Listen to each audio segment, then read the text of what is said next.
Ore Monogatari, or My Love Story, is, well, a love story. It's a slice-of-life anime starring the gentle 16-year-old giant Takeo Goda and his little chestnut love interest, Rinko Yamato. You see, Takeo's a big dude who wears his heart on his sleeve and longs to one day have a girlfriend of his own. His efforts are always being unwittingly thwarted by his friend Makoto Tsunekawa, who one day alerts Takeo to the then-stranger Yamato being groped by a creep on the subway before stepping in and saving the day. Upon seeing her adorable face as she thanks him, Takeo immediately falls in love. And later that night, when she stops by his house to thank him personally for his heroism, he begins to think Yamato fell for Tsunekawa's charm. However, as the series progresses, Takeo gradually understands that Yamato does in fact love him, and has a hard time understanding the subtleties, implications, and expectations that come with love. Ore Monogatari is typical of many love stories, but the simplicity of the show is the secret to its appeal. There aren't that many struggles in this show. It's just a story about a big lummox who's accepted that he'll never be the apple of anyone's eye, and seeing him slowly discover the experience known as a first love and all the joy that accompanies is really easy to appreciate.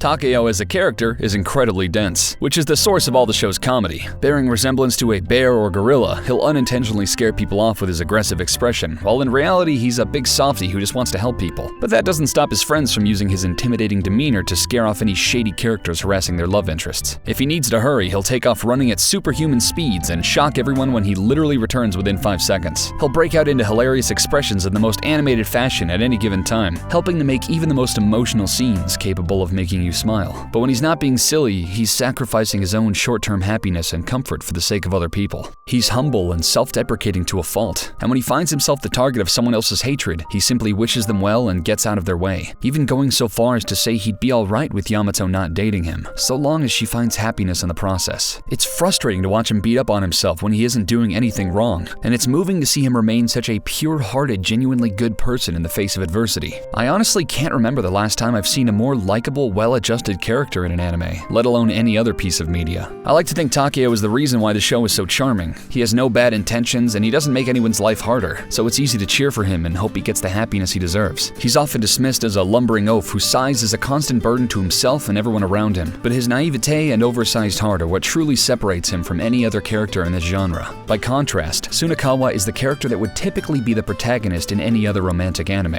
likely being used to parody that stereotype in a way, as he has no real personality to speak of, serving only as the morally well-adjusted character who dispenses advice and distracts the women that he himself has no interest in to begin with. He's an introverted and fairly plain character, showcasing a little more than layered blonde locks, a handsome voice, and calm, confident body language that carries him through stressful situations with maximum sex appeal. His friendship with Takeo is an odd one, born entirely out of convenience, as they've been next-door neighbors since they were little kids. They didn't even understand each other most of the time, considering they operate on opposite wavelengths. They start in a play in which Takeo was a scary red ogre who just wanted to make friends with humans, but because of his size, they were too intimidated. Tsunekawa played the blue ogre who stirred up trouble in the village so the red ogre could fight him off and win over the villagers. The play is used as a set piece to showcase Tsunekawa's dedication to his best friend, because while he's a good-looking guy who could be with any girl he wanted, he has absolutely no interest in the ones pursuing him, choosing instead to dedicate his time to helping Takeo find true love when he isn't diligently studying for exams. Speaking of which, 80% of Tsunekawa's screen time shows him sitting quietly in his room reading books, while the other characters sit and vent to him about their thoughts. And of course, the only time he laughs is when Takeo does something silly, a sight which many women wish they could witness. Yamato is a shy girl of a small stature, as indicative of her sleeves covering her hands most of the time. The show is proud to showcase her ability to make gorgeous baked goods, even going so far as to make it a strong motif in the opening theme. Her most charming traits are her high-pitched squeaky voice, her small puffy lips, radiant strawberry blonde hair, and sparkling amber eyes that the camera just can't get enough of. She's a kind, loving individual who only wants to see her friends happy, baking them sweet treats that she doles out as often as possible, inviting everyone on a group outing to make sure no one feels excluded, and in Takeo's case, sending him countless texts full of cute emoticons and hearts. If she ever experiences any moments of negativity, she directs her sadness inside, choosing to be depressed and reserved rather than lashing out at anyone. And while she's generally a pleasant character that keeps the show's good vibes and sweet overtones constantly flowing, she can get a bit frustrating.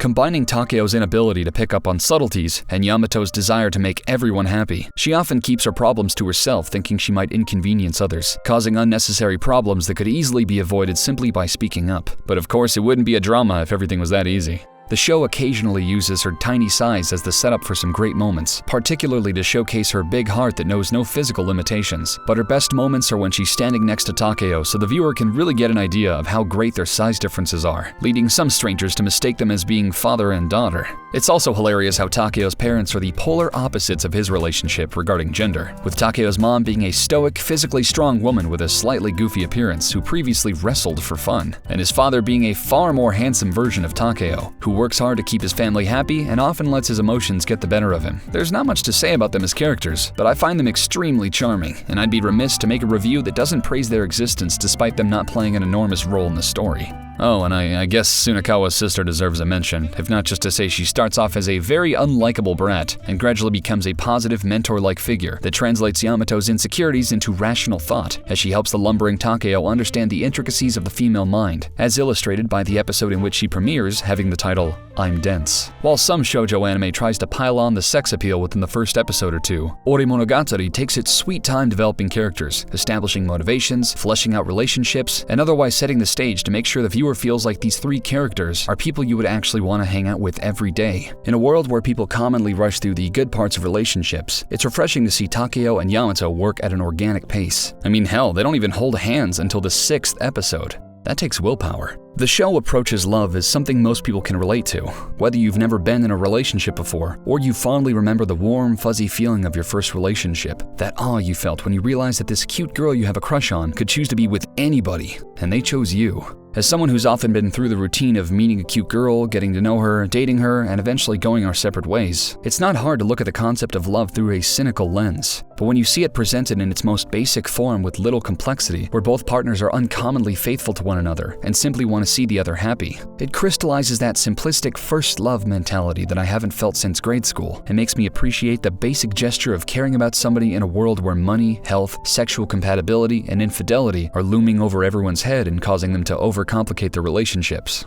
Ore Monogatari is a charming and incredibly uplifting anime, but it's not without its faults. While you can count on most episodes ending with everyone getting what they want, that lends itself to a sense of predictability. Any feeling of tension brought on by that episode's conflict often gets brushed under the rug once you realize that Ore Monogatari's optimistic and always cheery nature means nothing truly tragic will happen. There are a few times when the show makes you wonder if everything will truly turn out fine, but for the most part you know what you're getting into once you recognize the show's pattern. Ore Monogatari may not be the most groundbreaking title in recent years, and while I can certainly think of more innovative and succinct instances of a shoujo comedy done better, this show was a nice little summer romp full of beautiful visuals, optimistic messages, and plenty of smiles. It may come off as a little shallow to some, and I don't deny that I found myself feeling a little bored of some of the same repetitious events, but the show's strength of being beautiful and uplifting with intermittent moments of sadness and doubt make for a very emotionally moving series. If you haven't seen this show, I urge you to watch the first episode and dare you not to marathon it, because in my mind, it doesn't get much better than this.